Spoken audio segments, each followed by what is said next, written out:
I also have joining me on the program the Director General of the National Institute of Legislative and Democratic Studies, Professor Abubakar Sulaiman. Welcome to the program. Thank you. How will you describe the synergy between the Institute and the National Assembly? How has it helped improve legislation? Thank you very much. As you all know, the Institute is a creation. It was a creation of National Assembly. To be precise, the Institute is an agency of the National Assembly, and it was created to perform a major role. And that major role is to build the quality of the legislation emanating from the parliament, both at the states and the federal level. And essentially, the Institute has a capacity development hub of National Assembly in the areas of research, in the areas of technical intervention, in the areas of motion drafting, in the areas of bill drafting, has performed very well in the last couple of years that it was set up. So far, so good. We have had a lot of harmony, a lot of synergy. We have had quite a lot of positive relationship with National Assembly. Do not forget that the Institute has a governing council headed by the Senate President and the Speaker, and they decide the policy direction of the Institute. What do? They approve the work plan on a yearly basis. They give us direction on what to do, how to go about it. The funding of the Institute was being approved by the National Assembly under this governing council. And as such, when you have a baby, that is under the tutelage of his parents, you don't need to ask question again, how has it been so far? Because we are creations of the National Assembly, our directions, our dynamics, what we do, how we do it, is being, directed. There's a growing concern about the quality of bills passed by the National Assembly, as some of them do not get the President's assent. How should this be avoided? You see, the issue of bills not being assented to, Mr. President, should not be seen from the technicalities deficiency. At least people want to see it from the point maybe the bills are not well put together, or that the motions were not well presented, or that maybe the kind of scrutiny that should go into the process was not perfectly done. I don't want to believe that, and that is not the case. A lot of bills that were turned down by Mr. President perhaps happen on account of so many variables. One, politics are involved. A lot of politics come into being, especially when you look at what obtains in the 8th Assembly. There's no doubt about that. There's some bills that could not see the light of the day have some political undertone. I wouldn't want to go into details. Secondly, there are other bills that one too has a lot of political undertone. Maybe bills that has to do, not like PIB for instance, like the issue of police, like the issue of what do you call it, state control of police, putting police adjudications under the purview of state governments. Is that some political undertone? This kind of push and pull between the states, governors, and the presidency. It starts a lot. It's not because the idea is not good or was not good enough, but because the center believe, if we give the power to the state or the subnational, it will be too overwhelming and we'll be able to control them. We should have a strong center. It's political, no doubt about that. When you look at issues that borders on even the issue of state creation, these are political. It's not because the bills are not okay or the bills are not good.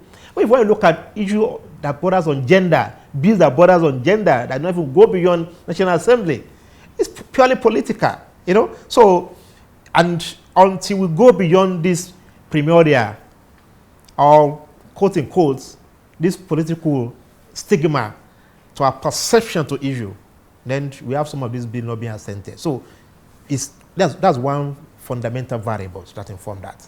It's not because the quality is not good, it's not because the idea is not okay, but because of this sentinel political infighting between either the subnationals and the national, between the women folk and the men folk, between the governors and the president.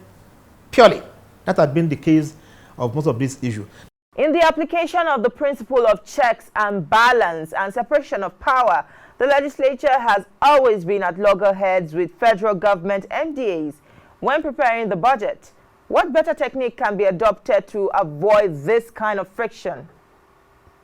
You see, budget process or budgeting process is a political process. We tend to mistaken budgeting exercise to be an economic exercise. It's purely political. What goes into the budget document could be in figures, 20, 30, 100, trillions, billions. But in terms of the exercise itself, it's purely political because we are talking about the spending for the year, the expenditure for the year.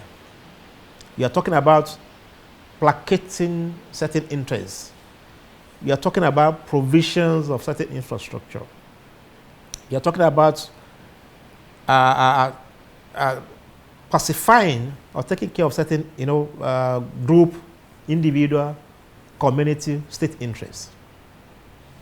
The budget itself is politics because it's all about who gets what, the chunk, the quantity, when and how.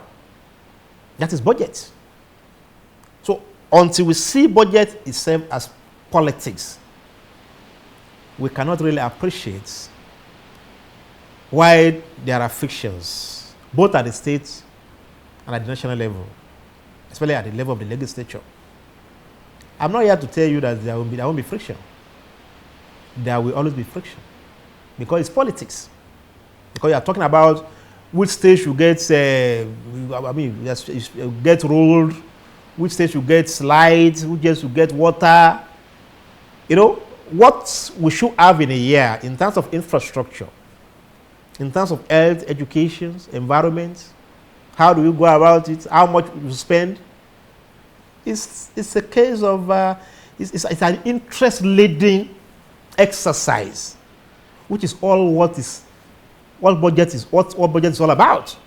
You see, when they say you are spending 20 billions on road construction, the question auditor will ask, the question EFC will ask is, was it budgeted for? So the point I'm making now is that budget itself is politics, and who get what in terms of the chunk of the budgeting figures itself is politics.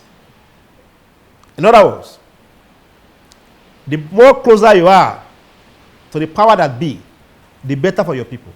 Recently, there were grave concerns about the frightening security situation in the country, but it appears the intervention of lawmakers through motions and resolutions to help end insecurity are not adopted by the executive. Is this not a problem, yet insecurity persists? As I said earlier on, the democracy of Nigeria, democracy of anywhere anyway, is not just Nigeria, is one democracy, or the so-called liberal democracy, is a system of government that tends to give the executive more power than the legislature. There's no doubt about that. And as such, in every clime, legislature are perceived to be a bit subservient to the executive. Ideally, it shouldn't be, because the legislature remains the first organ of government, and the legislature remains the epitome of democracy in any democracy at all. So it's quite unfortunate that we allow the perception to thrive, and we allow the executive, so to speak, to have their way on most of the issues, that borders on governance. The security issue is one sector of governmental policies that the executive has been hide under to legitimize the authority, wrongly or rightly. Because they believe security issue, you don't discuss it outside. It's secretive. It goes with a lot of secrecy. We should not even debate it in the public. Because the adversary should not know what next we want to do, how we want to do it. So the executive has hid under this, so to speak, the secret components or stigma of security itself to assert authority. With next year's general election fast approaching, what more should democratic institutions do to win the confidence of the electorate, which is critical in giving credibility to the electoral process? You see, when you talk of democratic institutions, we have the informal one and the formal one. The formal democratic institutions are structures as political parties, INEC, NOA, our institutes, and some other agencies that perform one role or the other in beefing democracy and democratic ethics. Then when you talk of informal one, you talk of the political party, you talk of the pressure group, you talk of the press, you talk of the NGOs. All these constitute structures. They are all democratic institutions that are expected to perform critical role in deepening democracy, in sensitizing Nigerian electorates on their rights, on their responsibility, on their obligations, in ensuring that Nigerians vote wisely, in ensuring that such factors as religion, ethnicity are out of our political thinking and perceptions. The point I'm making is that I want to give it to the NGOs, the press, and even our own institutes, that in these aspects of discharging our responsibility to develop a democracy, to develop a democratic practice and procedure, our various democratic institutions have done very, very well. INEC has discharged our responsibility. We have gotten the Electoral Act been implemented in one way or the other.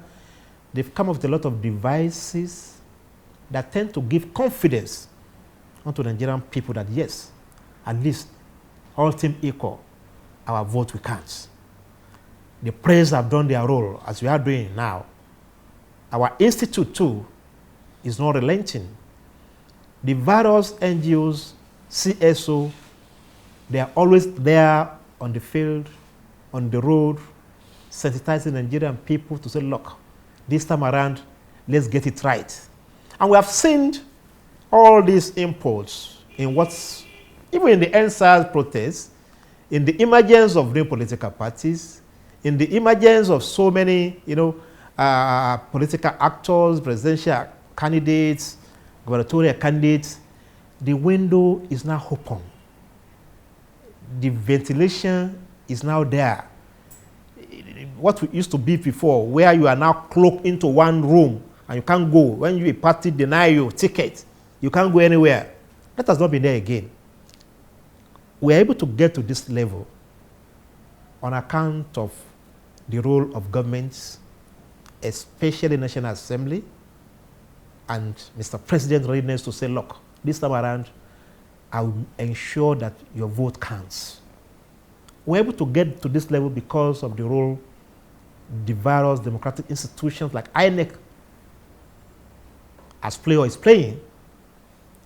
We're able to get to this level because of the role the press too is playing.